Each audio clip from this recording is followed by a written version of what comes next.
오늘 지난 시간 말씀을 통해서 우리가 계속해서 살펴볼 말씀인데요, 모세에 계속되어지는 노래지만 결론으로 나아가고 있는 부분들입니다. 지난 시간 우리가 신명기 32장 19절에서 25절 말씀을 통해서 하나님의 은혜와 사랑을 잊어버린 여수론에 대한 하나님의 안타까움과 하나님의 진노를 살펴보았습니다. 하나님의 특별한 은혜와 사랑을 받았음에도 불구하고 하나님의 은혜와 사랑을 잊어버리고 우상을 섬긴 패역한 세대요, 진실이 없는 자들에게 하나님은 그들을 보시고 미워하시고 하나님의 얼굴을 숨기셨다는 것을 보았습니다. 하나님의 얼굴을 숨기심으로 하나님의 심판이 임하게 된 것을 우리가 살펴보았는데요, 오늘 본문은 26절부터 43절까지의 말씀인데 범위가 조금 많아서 둘로 나누었습니다. 그래서 오늘은 26절부터 33절까지, 그리고 다음 시간에는 34절부터 43절까지 나 외에는 신이 없도다라는 하나님께서 모세에게 부르게 하신 노래에 대한 내용을 살펴보려고 합니다. 26절부터 33절까지의 말씀을 통해서 하나님께서는 이스라엘 백성들을 끊어지지 않게 하나님이 심판하신 이유를 설명하고 계십니다.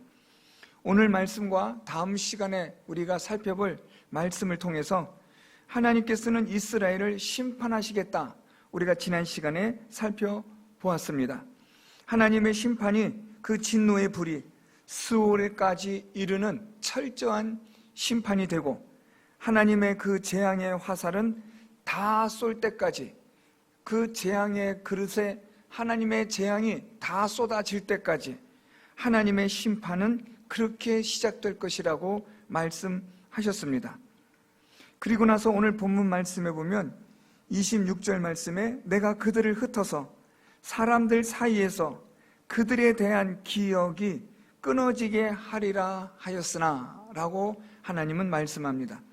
하나님은 이스라엘 백성들을 특별하게 사랑하셨지만 하나님의 은혜와 사랑을 잊고 우상을 섬긴 이스라엘 백성들에 대하여 하나님의 심판이 철저하게, 하나님의 진노와 분노가 아낌없이 쏟아질 것이라고 말씀하셨고, 그래서 오늘 26절에는 이스라엘 자손들에 대한 기억이 모든 사람들로부터 사라지게끔 내가 그렇게 철저하게 심판하겠다라고 하나님은 말씀하셨습니다.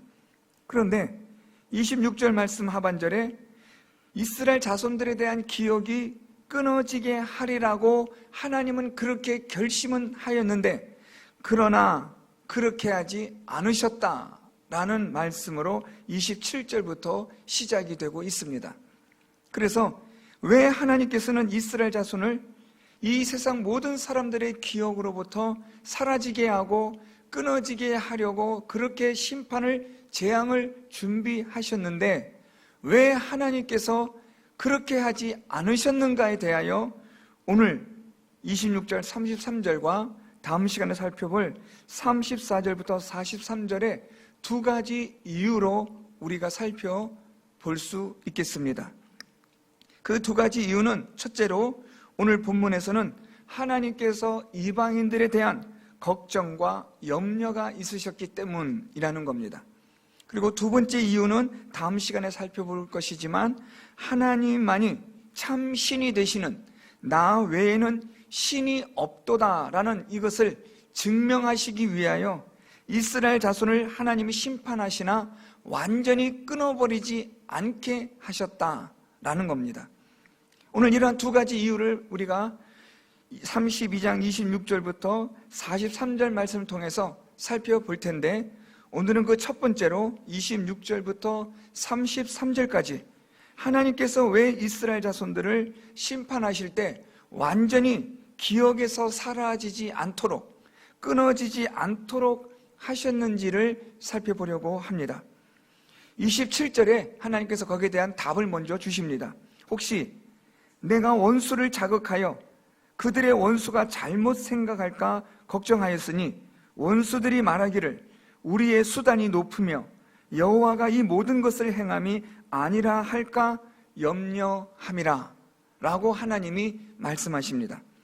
하나님이 이스라엘을 완전히 그들을 하나님의 진노의 불로 하나님이 다 태우시고 멸하셔서 이스라엘 자손들에 대한 기억을 이 땅에서 완전히 사라지게끔 하려고 하셨지만 하나님이 걱정하시고 염려하시는 것이 하나가 있는데, 그것은 다름 아니라 하나님께서 이스라엘 자손을 이 땅에서 완전히 멸하게 하시는데 사용하시는 이방인들이, 그 대적들이, 이스라엘의 대적들이, 이스라엘의 원수들이 잘못 생각을 할까 하는 하나님의 걱정과 염려가 있었다는 말입니다.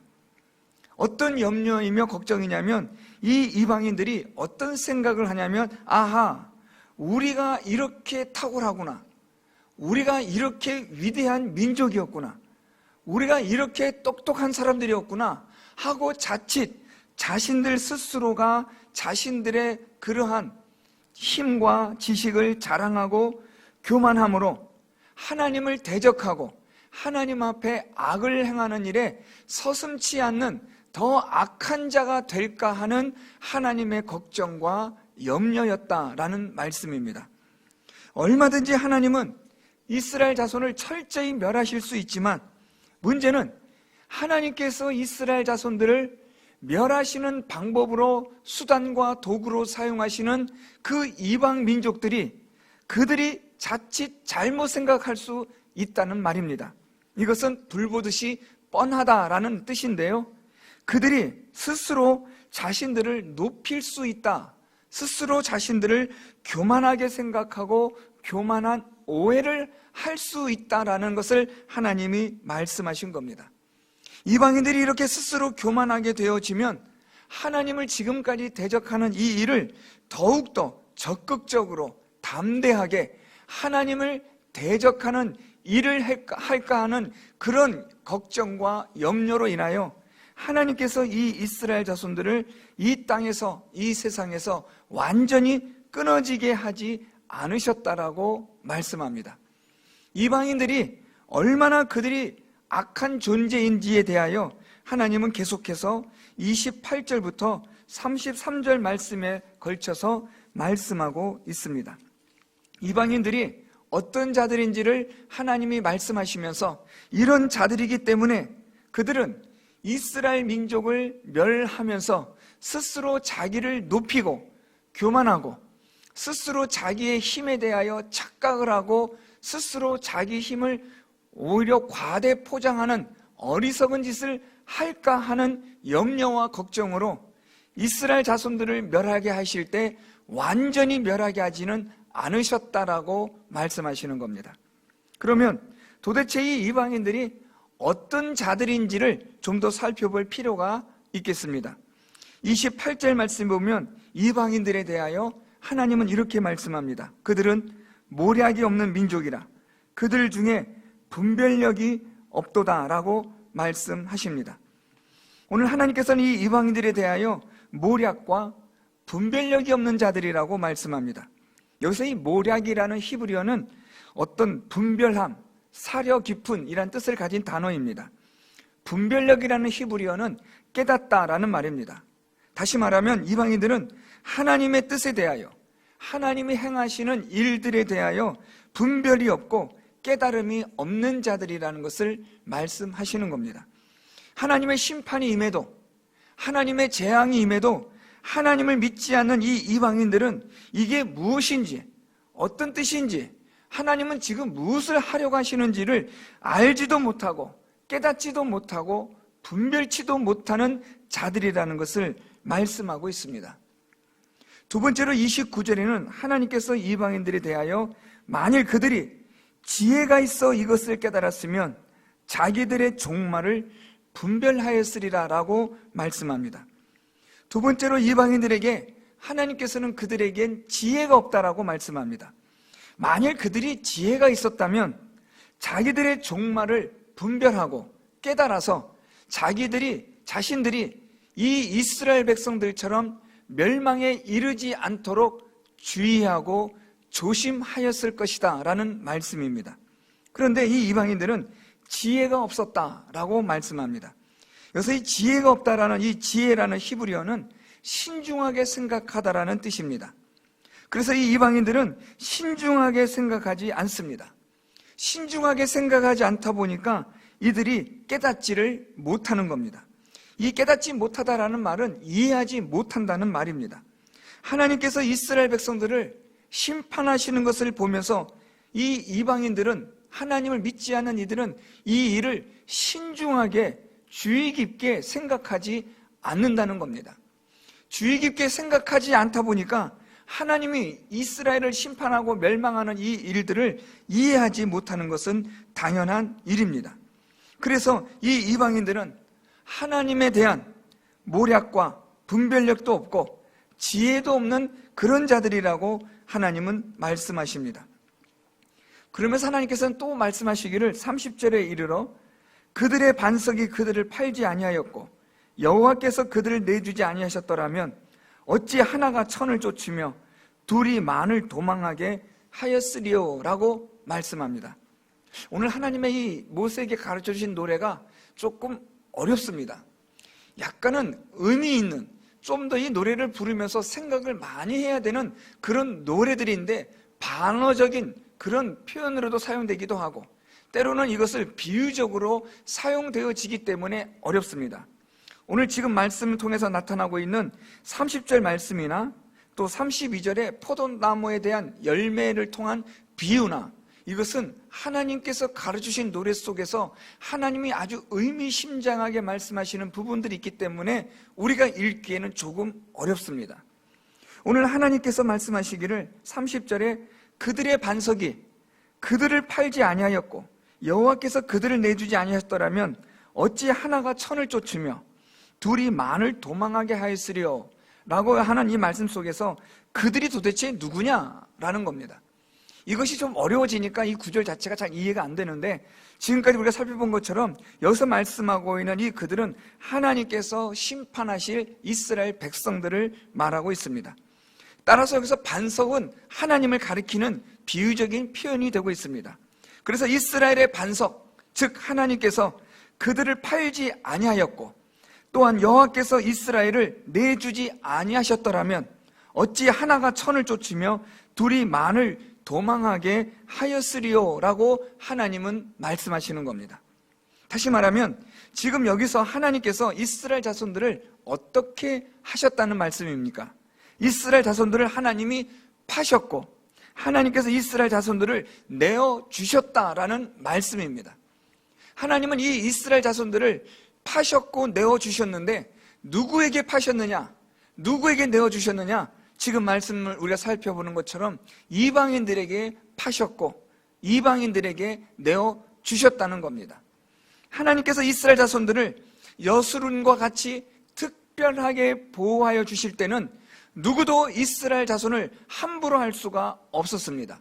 그런데 이스라엘 자손들이 하나님을 떠나고 버리고 우상을 섬기게 되자 하나님은 이 이스라엘 자손을 심판하시기 위하여 그들을 이방인들의 손에 파셨고 이방인들에게 내어주셨습니다.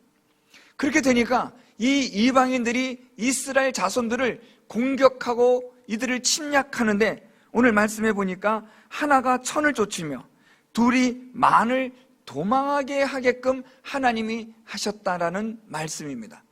하나님이 파시지 아니하시고 하나님이 내어주지 아니하시면 절대로 하나가 천을 쫓을 수 없고 둘이 만을 도망하게 없을 뿐더러 거꾸로 천이 하나를 쫓을 수 없고 만이 둘을 도망하게 없게 하나님이 하신다는 겁니다. 하나님이 함께 하시면 그 어떤 세력이라도 이 세상의 그 어떤 민족이라도 하나님과 함께하는 민족을 하나님이 함께 하시는 사람을 해할 수 없지만 하나님께서 파시고 내어주시면 한 사람이 천을 쫓아내고 두 사람이 만을 도망하게끔 그렇게 하나님은 팔아버리신다는 겁니다. 팔아도 이런 헐값이 없는 거죠. 이렇게 싸우려도 아닌 돈도 받지 않고 파는 것처럼 한 사람이 천을 쫓아내고 두 사람은 만을 도망하게끔 하나님은 철저하게 이스라엘을 이방인들의 손에 그렇게 파셨고 내어주셨다는 말씀입니다. 오늘 이 말씀을 통해서 하나님은 지금 무엇을 말씀하시냐면, 하나님이 내어주시고 하나님이 파시면 누구라도 팔리지 않을 수 없고 쫓김을 당하지 않을 수 없다는 걸 말씀하시는 겁니다. 제 아무리 강한 민족이라 할지라도, 제 아무리 부유한 사람이라 할지라도, 제 아무리 똑똑한 사람이라 할지라도 하나님이 파시고 하나님이 내어버리시면 그는 이 세상에 만물의 찢기와 같은 존재가 되고, 그 누구도 그를 업신여기고 멸시하는 데 있어서 감히 그 사람을 방해하지 못하는, 완전히 철저하게 멸시받고 업신여기는 자가 되게 하시는 것이 하나님의 손에 있다는 것을 말씀하시는 겁니다. 하나님의 손이 붙잡아 주시면 거름더미에 앉은 자라 할지라도 귀족들과 왕족들과 같은 자리에 하나님이 높여주실 수 있고, 하나님께서 또한 함께하지 않는 자들을 귀족이나 왕족이라 할지라도 거름더미에 내려앉게 하시는 이가 하나님이 되신다는 것을 말씀하시는 겁니다. 문제는 이방인들이 이런 하나님을 알지 못한다는 겁니다.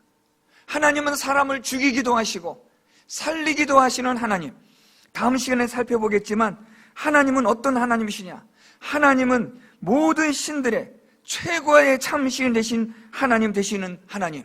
그래서 우리 39절 말씀 보면 하나님 이렇게 말씀합니다. 이제는 나 곧 내가 그인 줄 알라. 나 외에는 신이 없도다. 하나님은 지금 어떻게 보면 절규하시는 겁니다. 이 땅에 이 우상들은 다 거짓된 신이고 가짜 신인데 그들이 지금 어디 있는지를 말하라고 하나님은 이스라엘 백성들에게 되묻고 있습니다. 너희들이 나를 떠나고 너희들이 나를 버리고 우상을 섬겼는데, 그러면 너희들이 섬긴 그 우상이 너희들을 지금 구원하여 주고 있느냐? 너희들이 지금 이렇게 쫓겨가고 있고 도망하고 있는데 너희들이 믿었던 그 우상은 어디 있느냐라고 하나님은 이스라엘 자손들에게 묻고 계신 겁니다. 오늘 하나님은 30절 말씀을 통해서 사람의 생사화복을 주장하시는 이가 누구시냐? 그분이 바로 하나님이시다는 걸 말씀하시는 겁니다. 하나님이 내어주시고 하나님이 파신 바 되므로 이스라엘 자손이 이렇게 비참하게 팔려지게 되었다는 것을, 도망하는 자가 되었다는 것을 하나님은 지금 말씀하시는 겁니다.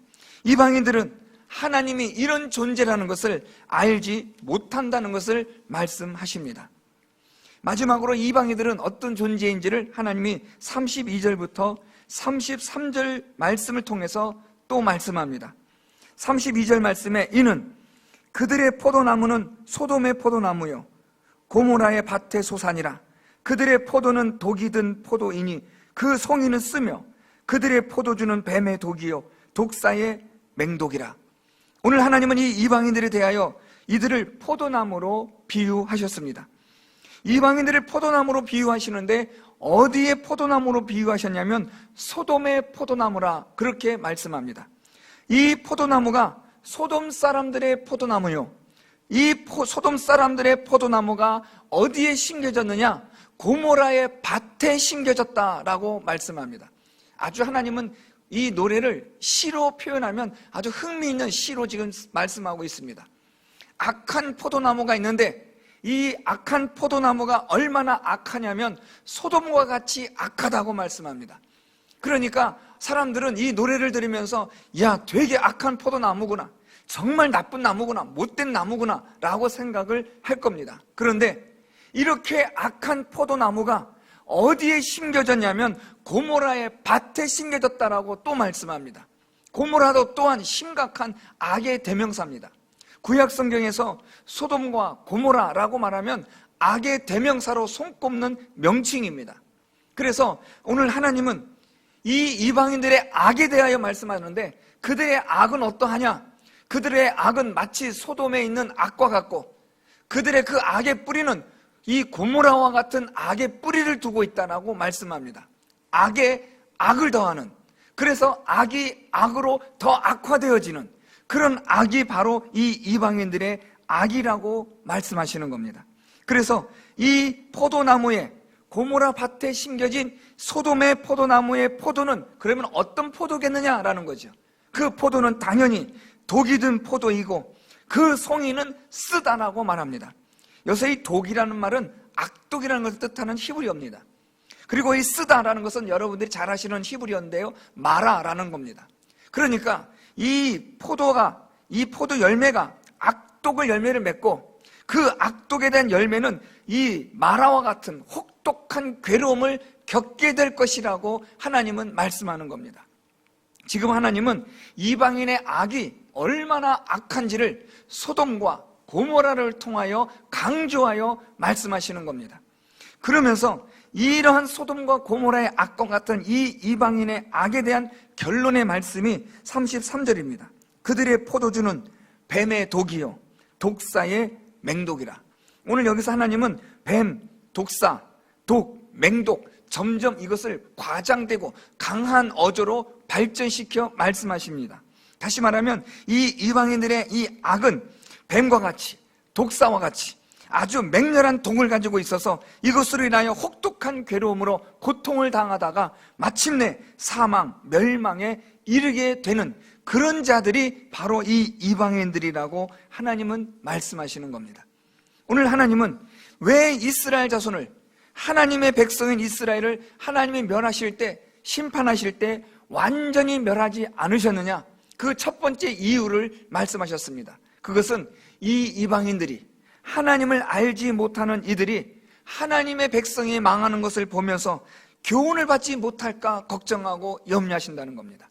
이방인들 중에서 하나님께서 택하신 자들이 있다면 하나님의 심판을 통하여 깨닫고 돌이킬 수 있는 자가 될 수 있는 기회를 하나님이 주고자 하시는 겁니다. 하나님께서 하나님의 백성을 심판하시되 완전히 엎드러지지 않게 하심으로 하나님을 아는 지혜가 있게 하고 하나님이 어떤 분이신지를 좀 분별하여 신중하게 생각해 보라고 하나님이 그렇게 이방인들에게 말씀하여 주시는 겁니다.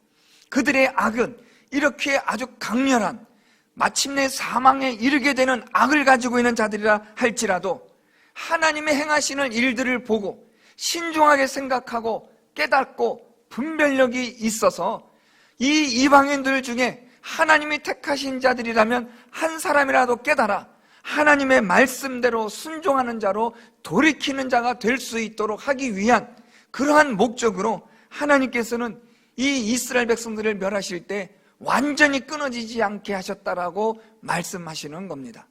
사랑하는 성도 여러분, 오늘 우리는 본문 말씀을 통해서 두 가지를 생각할 수 있습니다. 첫째로 하나님의 특별한 사랑을 입은 자들을 그들이 하나님 앞에 죄를 범하였을 때 하나님이 심판하시나 끊어지지 않게 심판하신다라는 말씀입니다. 이것은 곧 하나님의 자비와 하나님의 긍휼하심에 있습니다. 다음 시간에 좀 더 구체적으로 살펴보겠지만 하나님의 심판이 임하나 그 심판으로 인하여 완전히 멸하지 않는 것은 하나님께서 그의 백성을 불쌍히 긍휼히 여겨주시기 때문입니다. 우리는 하나님의 심판을 받아 영원한 사망에 던져질 그러한 분명한 확실한 사람들이지만 하나님의 은혜와 사랑으로 예수 그리스도로 말미암아 우리는 이렇게 하나님의 자녀가 되고 생명을 얻게 된 자들이 된 줄로 믿습니다. 영원히 죽을 수밖에 없는 우리지만 하나님의 은혜와 긍휼과 자비하심이 오늘 저와 여러분 우리를 이 자리에 있게 하셨다는 것을 기억하시고 이방인들처럼 하나님을 알지 못하는 자처럼 스스로 교만하거나 스스로 자기의 힘을, 지혜를 착각하는 그러한 우를 범하지 않는 성도 여러분들이 될 수 있기를 바랍니다. 하나님의 특별한 사랑을 입은 자로서 더 겸손하게 엎드리고 더 큰 하나님의 은혜와 사랑을 사모하며 하나님께 나아가는 우리 모든 성도 여러분들이 될 수 있기를 바랍니다. 두 번째는 이방인들이 이렇게까지 스스로 교만하며 자기들의 힘을 스스로 높이며 착각하는 이유를 오늘 하나님이 말씀하셨습니다. 그것은 하나님에 대한 분별과 깨달음이 없기 때문입니다. 하나님에 대한 지혜가 없기 때문입니다. 그래서 이들은 하나님의 존재를 인식하지 않습니다. 자신을 과대평가합니다. 자기의 능력을 과대평가하고 자기의 지혜가 최고인 줄로 아는 교만과 오해로 똘똘 뭉치게 되면 이들은 하나님의 심판의 자리에 있게 된다는 것을 오늘 하나님은 말씀하고 있습니다. 하나님의 존재를 의식하지 않으니까 그들의 악은 본성대로 소돔과 고모라와 같은 악에 악을 더하는 악한 자가 되고, 뱀과 독사와 같은 맹독을 품어 그 독으로 멸망에 이르게 되는 자들이 된다는 것을 오늘 하나님은 말씀하고 있습니다. 우리 성도 여러분들은 하나님에 대한 분별력과 깨달음이 있는 성도 여러분들이 될 수 있기를 바랍니다. 하나님의 내리시는 심판을 보고 재앙을 보고 이 땅에, 이 세상에 하나님께서 일하시는 것들을 보면서 하나님의 뜻과 계획과 목적에 대한 분별력과 깨달음이 있도록 하나님의 말씀을 부지런히 읽으시고 묵상하시는 성도 여러분들이 되시기를 바랍니다. 하나님의 말씀으로 하나님을 아는 지혜를 얻는 여러분들이 되시고, 우리 자기 자신을 스스로 높이거나 과대평가하거나 오해하는 일이 없도록 하나님 앞에서 철저히 자신을 낮추며 겸손하며 우리의 악한 본성을 꺾으며 하나님 말씀대로 지켜 행하는 우리 모든 성도 여러분들이 될 수 있기를 바랍니다. 하나님의 은혜, 특별한 사랑을 입은 자로서 이러한 하나님의 은혜와 사랑에 합당한 자로 살아가는 우리 성도 여러분들이 다 되셔서 오늘도 하나님의 기쁨, 하나님의 특별한 사랑을 입은 여수룬의 그 귀한 삶을 살아가는 우리 모든 성도 여러분들이 다 될 수 있기를 예수 그리스도의 이름으로 축원드립니다. 말씀을